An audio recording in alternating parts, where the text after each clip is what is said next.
Halo rekan-rekan semuanya, saya Muhammad Dafarid Dasani dari Ilmu Komunikasi Untak Surabaya. Hari ini akan membahas tentang pengertian nilai sosial dan norma sosial di studi kasus penabrakan ojol tanggal 28 Agustus pada demo. Pertama-tama kita akan belajar apa sih norma dan nilai sosial itu. Kadang kita berpikir apa sih nilai sosial itu? Nilai sosial ialah keyakinan atau standar yang dianut oleh suatu masyarakat yang menentukan apa yang baik dan apa yang buruk untuk menjadi pedoman perilaku bagi masyarakat. Nilai sosial bersifat abstrak, namun bisa mempengaruhi tindakan. Contoh sederhananya adalah kejujuran, karena mendukung kepercayaan antar manusia. Oh iya guys, perlu diingat, nilai sosial bukan hanya berbentuk tulisan, melainkan diwujudkan dalam perilaku sehari-hari kita. Diwariskan turun-temurun untuk mengatur hubungan sosial dan membentuk identitas budaya. Oh ya guys, nilai sosial memiliki beberapa contoh loh, yaitu sebagai berikut. Nilai yang pertama ada nilai material, yang kedua ada nilai vital, yang ketiga ada nilai kerohanian, yang keempat ada nilai lokal, dan yang terakhir ada nilai universal. Perlu kita tahu, nilai sosial memiliki fungsi. Fungsi yang pertama yaitu nilai sosial sebagai pengatur perilaku masyarakat agar sesuai dengan norma yang berlaku. Yang kedua ada alat solidaritas, berguna untuk membangun kebersamaan dalam anggota antar kelompok masyarakat. Dan yang ketiga adalah penentu harapan, memotivasi individu untuk memenuhi peran sosialnya. Dan norma sosial adalah aturan konkret atau panduan perilaku dari nilai-nilai tersebut. Norma ini memberikan batasan perilaku apa yang pantas dan tidak pantas, serta menentukan apa yang dianggap salah atau tidak salah dalam situasi tertentu, dengan memberikan sanksi bagi pelanggarnya agar menjaga tatanan kehidupan bermasyarakat. Nilai bersifat abstrak dan menjadi fondasi pembentukan norma sosial yang konkret. Dan norma adalah wujud nilai-nilai yang diyakini oleh masyarakat. Sebagai contoh, kejujuran. Norma sosial memiliki 4 jenis, yaitu norma kesopanan, norma hukum, norma kesusilaan, dan norma agama. Baik rekan-rekan semuanya, nggak kerasa ya, udah mau lanjut ke pembahasan yang kedua. Oke, mari kita bahas pembahasan yang kedua.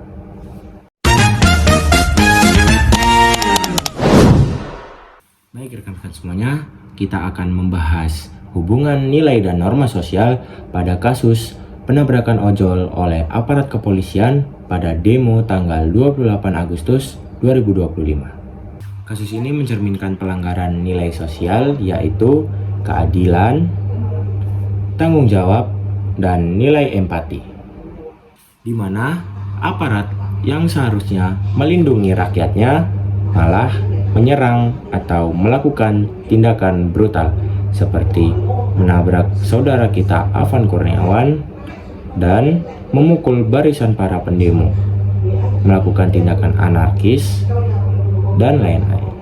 Nilai formal dan informal yang dilanggar menimbulkan krisis kepercayaan publik dan juga menimbulkan ketegangan sosial yang memperlihatkan kegagalan penegakan nilai dan norma bagi aparat penegak hukum. Baik rekan-rekan semuanya, saya akan melanjutkan ke pembahasan yang selanjutnya, yaitu tentang analisis studi kasus aparat kepolisian yang menabrak ojol pada kejadian demo 28 Agustus dalam nilai dan norma sosial. Kita akan masuk ke nilai sosial yang terlibat dan pelanggarannya. Yang pertama ada nilai kesetaraan. Polisi yang seharusnya menjunjung tinggi nilai keadilan dan kesetaraan berbanding terbalik pada kejadian demo kemarin. Baik rekan-rekan sekalian, saya akan membahas tentang nilai apa yang terlibat dan nilai apa yang dilanggar. Yang pertama yaitu nilai keadilan dan nilai kesetaraan, di mana aparat negara yang seharusnya menjunjung tinggi nilai itu berbanding terbalik pada kejadian kemarin. Ketidakadilan ini memperlihatkan adanya ketimpangan perlakuan antara aparat dan warga sipil yang menimbulkan rasa ketidakpercayaan masyarakat terhadap institusi kepolisian. Yang kedua ada nilai integritas dan tanggung jawab, di mana polisi memiliki tanggung jawab moral untuk melindungi masyarakat. Yang ketiga ada nilai empati dan solidaritas. Sikap aparat yang terkesan acuh tak acuh dan pembelaan internal yang menolak kritik masyarakat menunjukkan erosi nilai empati dan solidaritas, memperdalam jarak antara polisi dan masyarakat. Norma formal dan hukum atau peraturan UU nomor 22 tahun 2009 tentang lalu lintas dan angkutan jalan mengatur kewajiban memberikan pertolongan pada korban kecelakaan. Peraturan nomor 2 yaitu Peraturan Kapolri nomor 1 tahun 2009 dan Perkap nomor 8 2009 mengatur penggunaan kekuatan oleh aparat kepolisian secara proporsional. Nah, dalam kasus ini penggunaan kendaraan taktis yang melindas korban tanpa alasan yang sah merupakan pelanggaran serius terhadap norma hukum dan prosedur aparat kepolisian. Nah, rekan-rekan sekalian, yang kedua ada norma informal atau moral sosial dan etika sosial. Norma sosial yang mengharuskan aparat kepolisian menunjukkan sikap hormat, peduli, dan bertanggung jawab kepada warga.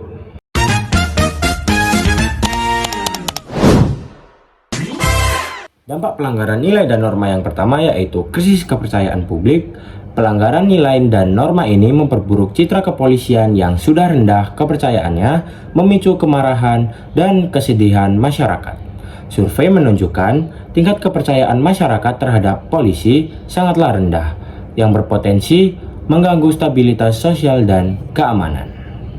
Dampak pelanggaran yang kedua yaitu ketegangan sosial dan polarisasi. Kasus ini memperdalam jurang pemisah antara aparat dan masyarakat sipil, memicu konflik horizontal dan potensi eskalasi demonstrasi.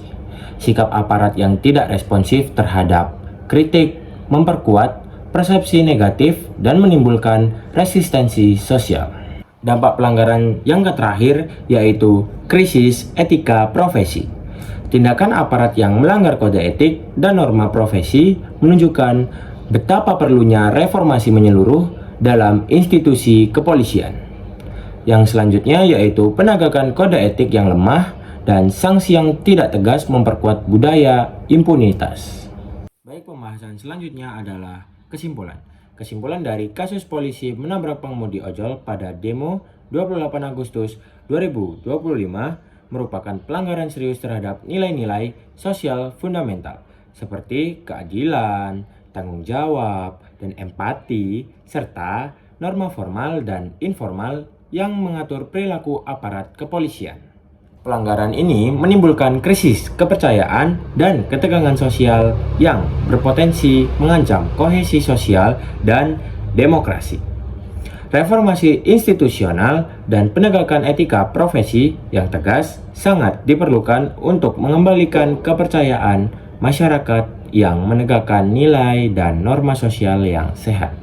Baik, rekan-rekan sekalian, kita melanjutkan ke pembahasan yang terakhir, yaitu kesimpulan dari pembahasan kita hari ini. Pada studi kasus penabrakan pengemudi ojek online Afan Kurniawan oleh anggota aparat kepolisian pada aksi demonstrasi tanggal 28 Agustus 2025 di Jakarta mengungkap dinamika kompleks antara nilai dan norma sosial dalam masyarakat Indonesia. Kasus ini yang terjadi di tengah aksi protes mahasiswa dan buruh menuntut adanya reformasi kebijakan pemerintah, menyoroti konflik antara norma dan penegakan hukum dan nilai kemanusiaan, serta implikasinya terhadap kohesi sosial. Dari perspektif nilai sosial, insiden ini mencerminkan ketegangan antara nilai keadilan dan perlindungan hak asasi manusia dengan nilai otoritas negara. Nilai keadilan sosial yang menjadi pondasi tuntutan demonstran terganggu oleh tindakan polisi yang dianggap sebagai bentuk kekerasan struktural. Dianggap sebagai bentuk kekerasan struktural, Afan Kurniawan sebagai pekerja informal yang bergantung pada mobilitas jalanan untuk mencari nafkah, mewakili nilai gotong royong dan ketahanan ekonomi rakyat kecil. Namun, penabrakan tersebut melanggar nilai empati dan keselamatan jiwa yang seharusnya menjadi prioritas utama dalam interaksi sosial. Hal ini menunjukkan degradasi nilai-nilai Pancasila, khususnya nilai kedua, kemanusiaan yang adil dan beradab, di mana kekuasaan negara justru merugikan warga sipil yang rentan. Sementara itu, norma sosial yang terlibat ialah mencakup norma formal seperti aturan lalu lintas dan prosedur pengamanan demonstrasi, dan norma informal seperti etika kekerasan, minimalisasi dalam penjagaan. Norma formal penegakan hukum mengharuskan polisi bertindak proporsional, tetapi dalam kasus ini norma tersebut sayangnya dilanggar. Norma tersebut dilanggar melalui penggunaan kendaraan dinas untuk menabrak demonstran, yang memicu tuduhan pelanggaran etika profesi. Norma informal masyarakat Indonesia seperti menghormati pekerja transportasi publik dan menghindari kontroversi fisik juga terganggu sehingga memperburuk polarisasi sosial. Respon publik pasca insiden melalui media sosial, petisi menunjukkan upaya masyarakat untuk menegakkan norma akuntabilitas di mana polisi diharapkan bertanggung jawab atas kesalahan, bukan melindungi pelaku internal. Secara keseluruhan, kasus Afan Kurniawan menggambarkan bagaimana pelanggaran nilai dan norma sosial dapat memperlemah kepercayaan publik terhadap institusi negara, memicu siklus ketidakadilan, dan menghambat dialog demokratis. Untuk mencegah kejadian serupa, diperlukan penguatan pendidikan, nilai kemanusiaan bagi penegak hukum, serta reformasi norma pengamanan demonstrasi yang lebih inklusif. Hanya dengan menyelesaikan nilai dan norma sosial, masyarakat Indonesia dapat membangun harmoni yang berkelanjutan di tengah dinamika politik yang dinamis. Baik rekan-rekan semuanya, izinkan saya pamit undur diri. Terima kasih telah menonton pembahasan saya pada hari ini. Assalamualaikum warahmatullahi wabarakatuh. Namo Buddhaya, salam kebajikan. Rahayu, rahayu, rahayu. Sukses terus Indonesiaku.